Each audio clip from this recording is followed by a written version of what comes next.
Today on Triad Perspectives, a special program is taking students into the future. Engineering is reaching a new height, not only on campus here at A&T, but across the Triad. We have some special guests for you today.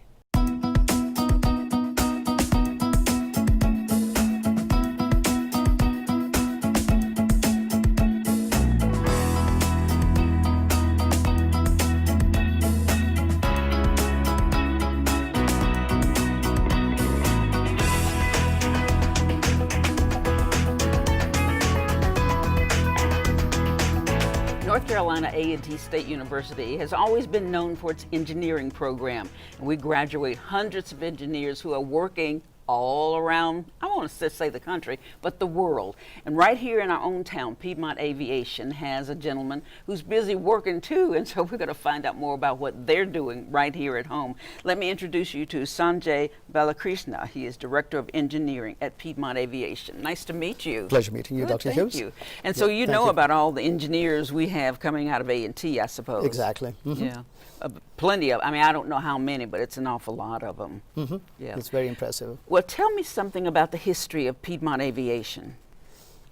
Piedmont Aviation started off as a fixed base operator from the Smith Reynolds Airport in Winston-Salem, and this was in the 1940s. Oh. So providing aeronautical services like fueling, hangaring, tie down of the aircrafts, and so forth. And then on a cold day in February of 1948, I think it was, there was a DC-3 that took to the skies.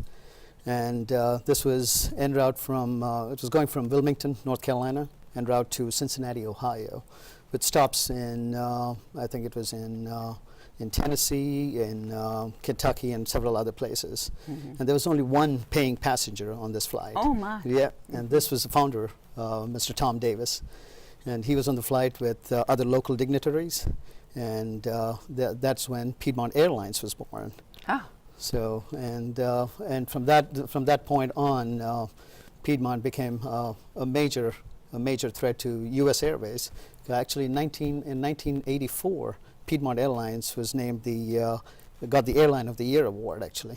Oh my. And well, see, I certainly remember Piedmont Airlines. I did not connect Piedmont Airlines with Piedmont Aviation, but that's interesting to know. It definitely is. Yeah. And actually, they went from a local airline to the 6th largest airline in the world, with paying passengers exceeding even British Airways and Pan Am at that time. That's great. It was very impressive. So what happened that it went away? Then what happened, as I mentioned to you, they became a major threat to U.S. Airways, and U.S. Airways acquired Piedmont Airlines.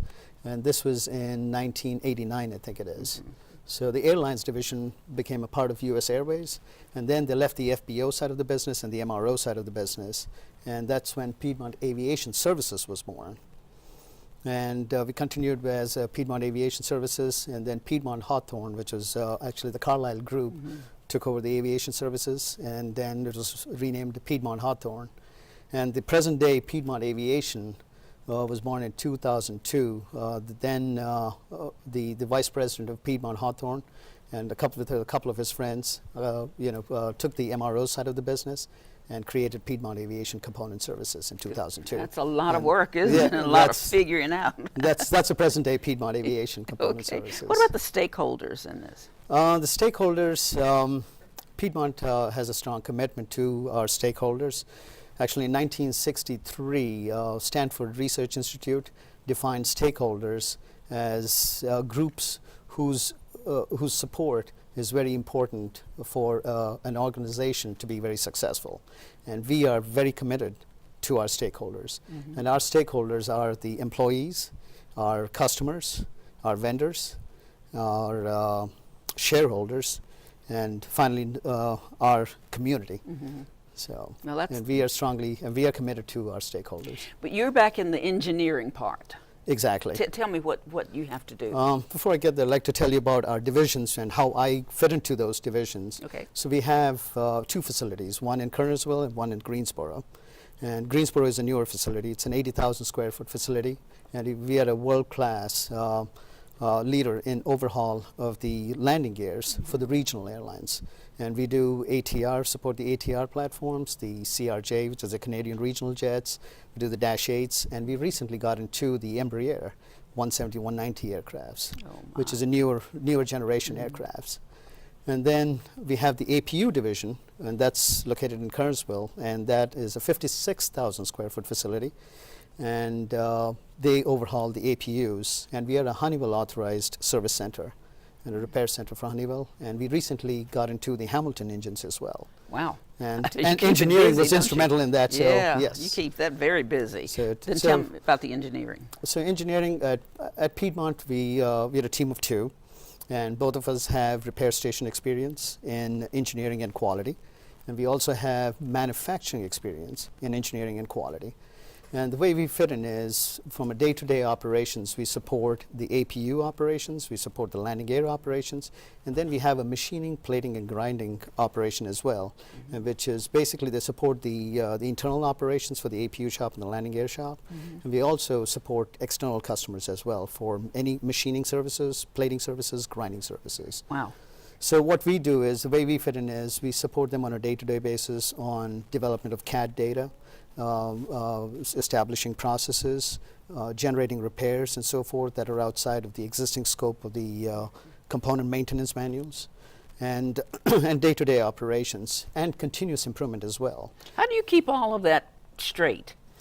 Basically, as a director of engineering, and our slogan from the engineering department is, just do it right the first time. Oh. So that's our slogan, and that's the way we do it. And the right is, as an FAA DER, I'm an FAA DER representative, and I have the DER delegation in mechanical systems, APUs, power plants, and I also have the repair spec delegation. So that is, as an FAA representative, I have to ensure that things are done in accordance to the guidelines and to the published data and following the FAA compliance and regulations. That sounds like too much to do for me. But it is impressive, though. It is very interesting and very impressive. So. No question about that. So how does A&T work into what you're doing? We're constantly looking for engineers, and as of right now, we are a team of two, but we intend to grow as the company grows. And typically what we look for in an engineer is, engineers coming out of North Carolina A&T, is not only having the engineering skill set, but also having the professionalism, the attitude. And in fact, Linda Mickle, our human resources director, she had a t-shirt created for us for one of the employee days, and it said, "Attitude is altitude." Oh, So cool. That's cool. So it was pretty impressive. Yeah, so. that's very cool. Yeah. What do you see coming down the road for Piedmont Aviation? We intend to grow. Our parent company, which is TAT Technologies, based in Israel, wants to invest in Piedmont. There is a lot of growth potential in the maintenance and repair and overhaul side of the business for the aerospace industry. So we continue to grow. We are looking at adding some new products to our existing capabilities. So as a part of that, we would continuously need some good engineers to support that growth. You can find them right here. Most definitely, right yes. Here at A&T. And what we're also looking for is somebody like a T-shaped individual. When I say a T-shaped, is having the depth in the technical skills, that's the T, and having a wide range of activities, being involved in different aspects and so forth. Yeah, so you want the whole person. The whole person, exactly. Not just the brain part. Not just the brain part, because we need the whole person, Oh, yes. of course. I can see how that could really make things a lot easier and a lot better Most for definitely, what you yes. do. Well, I really appreciate you coming to tell us about Piedmont Aviation. I remember riding on Piedmont Airlines so many times when I was much younger, and I never figured out what went wrong and why they went away, but now I know. Yeah, Now that is I very know. impressive. And what you said, previously in our discussion, flying previously was so much fun. Yes. But now it's so stressful. Yes, it is. Right now, it's like a hassle. Exactly. To have to do it, but it was, and you get all dressed up before when you go. Exactly. And now people come on with almost nothing on. It's incredible. Well, Yeah, thank definitely. you very much, and I hope everything at Piedmont Aviation goes exactly like you planned. Thank you It very was much for nice having me. Very much to meet you. Take care. Likewise. And I would like to thank Rick Reed, our president, for letting me do this, and also our human resources director, Linda Good. Mickle, for this. those. That is great. And thank you very much for having me You here. thank them for me too. I most definitely will. Good. Well, don't go away. We'll be going to take a short break right now. We'll be back in just a minute.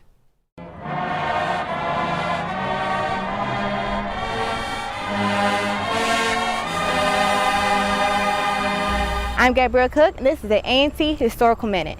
Harrison Auditorium is the largest theater on A&T's campus and sets the stage for a variety of productions. Built in 1939, Harrison Auditorium is named after former drama department chair Richard Barry Harrison. After spending 8 years at A&T, Harrison was called to Broadway to star in the role of DeLaude in the production of Green Pastures. In 2005, Harrison went through a $4 million renovation, which added 5 bathrooms, expanded the stage, and improved the seating capacity to 963. Harrison Auditorium is home to the nationally ranked A&T Theater Company, the Richard B. Harrison Players. Its stage is used throughout the year for events such as Aggies and Poets and many other student and local productions.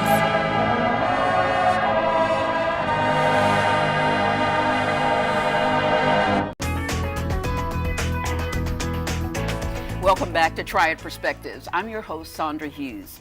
An amazing new program on the A&T campus will change some lives in the future, and the students who are working on it are right here with us. They're thrilled. Let me introduce you to number one, Gabrielle Rogers, and she's a senior. Nice to have you with us.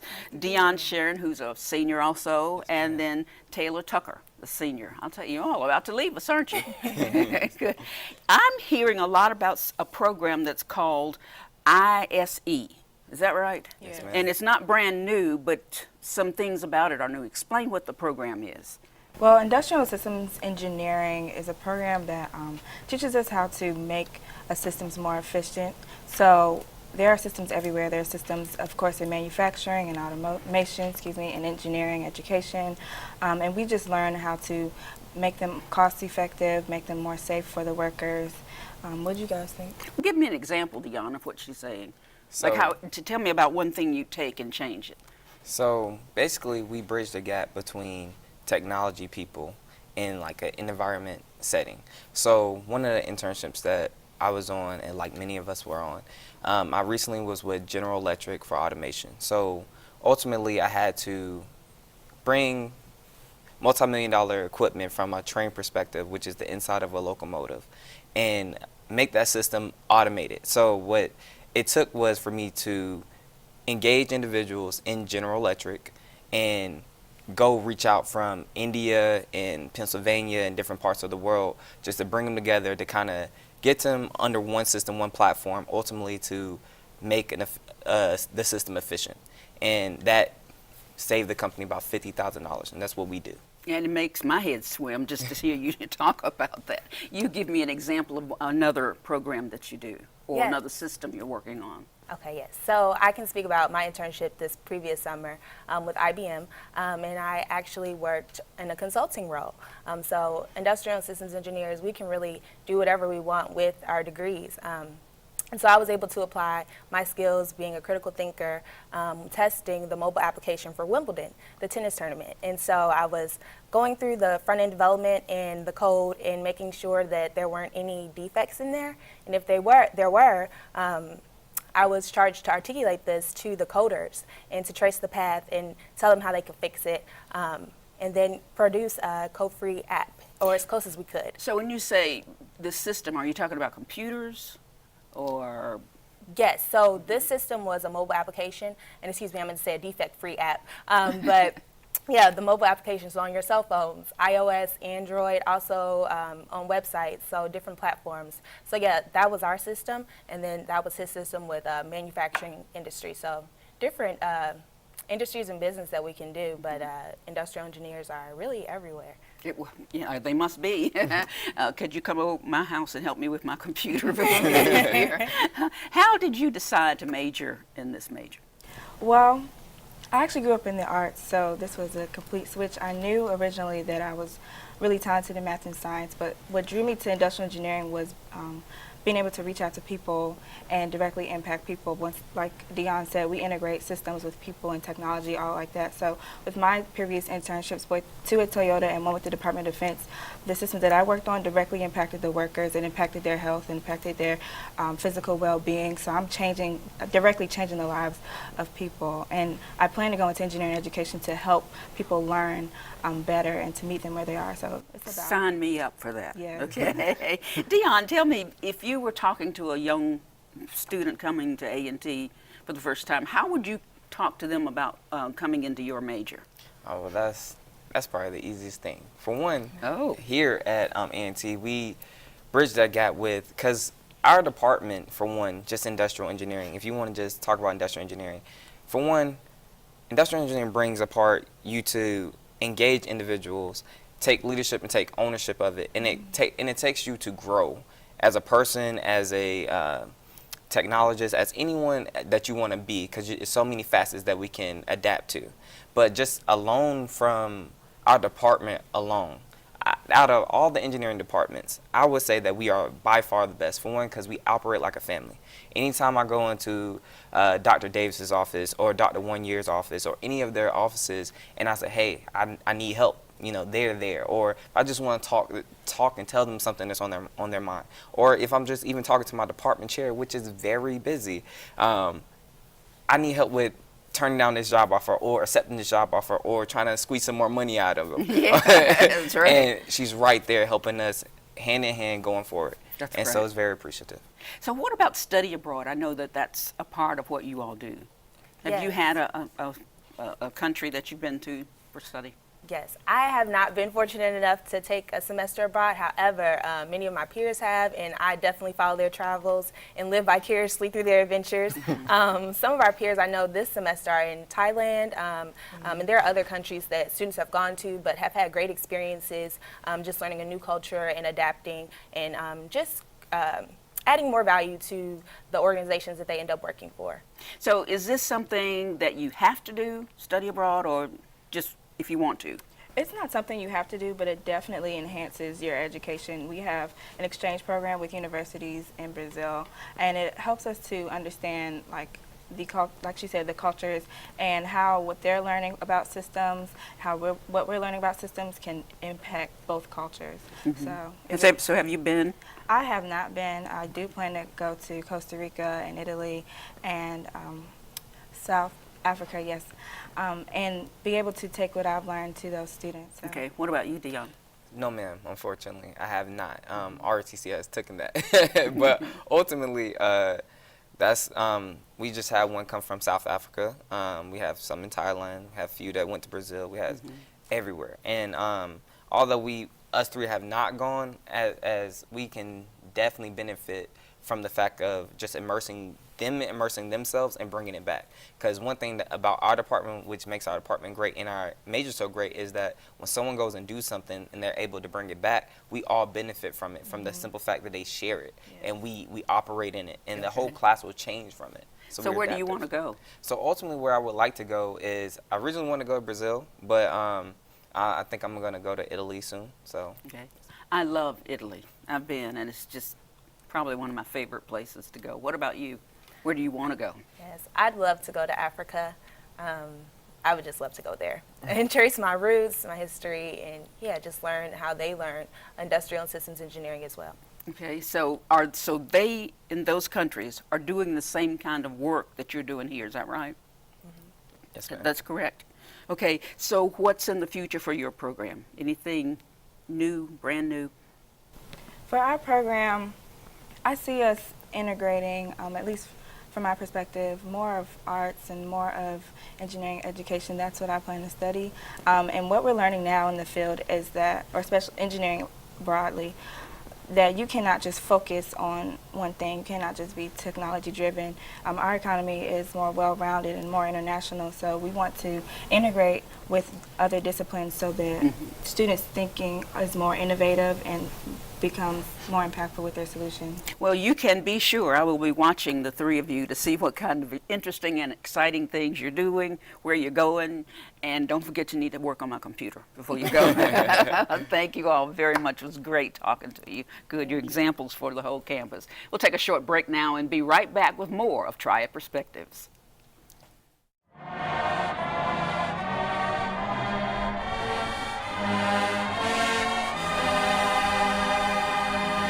This is the North Carolina A&T State University Historical Minute. I'm Marilyn Parker. The Dudley Memorial Building houses more stone applications than any other building on A&T's campus. A sweep of 15 stones guide visitors to the main entrance. Built in 1893, the original facility contained a library, an auditorium, and administrative offices. In 1930, a fire led to a reconstruction, and the facility was renamed after A&T's second president, James B. Dudley. Today, the building is home to the Maddie Reed African Heritage and H.C. Taylor Art Galleries, music classrooms, and laboratories. The Dudley Memorial Building is located on the east side of campus, directly behind the statue of the A&T 4 and right across from Dudley Road.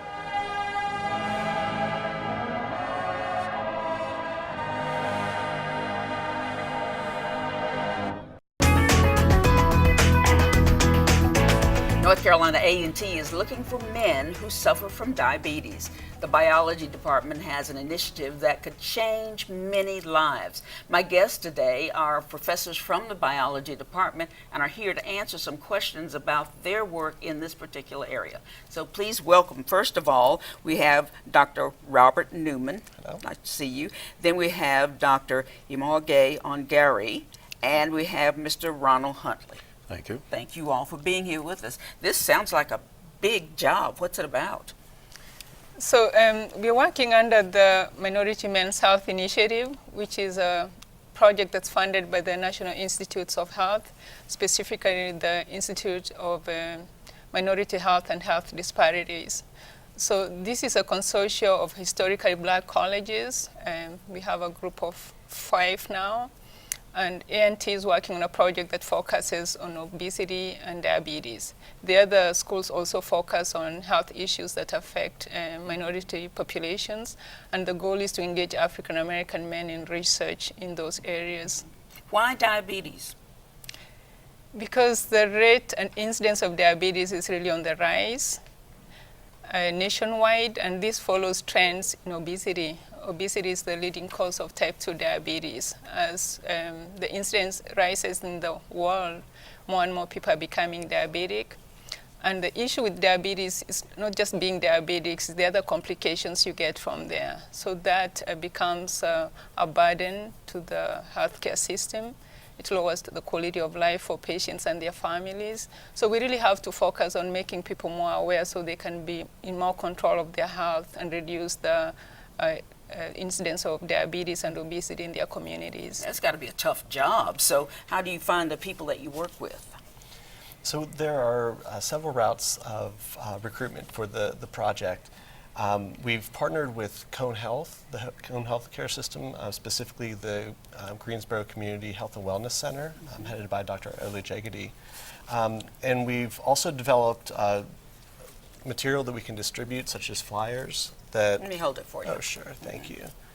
That provide information for people interested in the study about diabetes, about diabetic kidney disease, which is what we're focusing on specifically as one of the major complications of diabetes, and importantly about management of the disease, so that the people can learn how to modify their lifestyle, eating habits, to prevent the onset of the complications. So you don't just have to get it and die. That's absolutely correct. You correct. can hang in there. But this sounds like tough work. What are some of the challenges you faced in getting people to participate in this? There's a number of challenges that I have faced while out trying to recruit patients. But one of the most important things is to get a group of people together. If you do it on an individual basis, it's harder that way. So I have been enlisting a lot of the fraternities. I have been to the different outreach programs. I have been doing churches. I've been to urban ministry. I've been all over the place. Name it, huh? Name it. And also, this is just the beginning. I'm starting to try the social media and doing a lot of that, newspaper, the radio, TV. So do people want to do this? I mean, the people that you're talking to, or are they saying, oh, not me? A lot of people will be glad to do it because they are facing diabetes. They have family members that has diabetes, but there are a lot of people that don't realize they're sick. And that's what we're trying to do also. We're trying to reach those people and let them know that you're on the verge of having diabetes. And we need to stop it because not long ago, diabetes was a death sentence. And so now they're making strides, A&T, with the help of Hampton University. They're really making strides in this area, and I'm happy for this because I was diagnosed as a pre-diabetic, and a lot of people say, oh, they'll laugh at that because, they have type 2 and they're dealing with insulin all day long and all the different medicines that they're trying to make for the black man now because a lot of this medicine now is not working for us. And one other thing that we're working on is identifying biomarkers of kidney disease in patients who have diabetes. So many people who have diabetes don't really know that they have kidney disease. We have clinical tests that are used, but they're not as sensitive. So by the time you realize, or by the time they diagnose that you have diabetes, you already have so much damage to your kidneys. So there's increasing effort to get new markers that are more sensitive, that allow us to detect diabetes really early, and therefore take precautions to prevent from progressing to end-stage renal disease, which is what happens.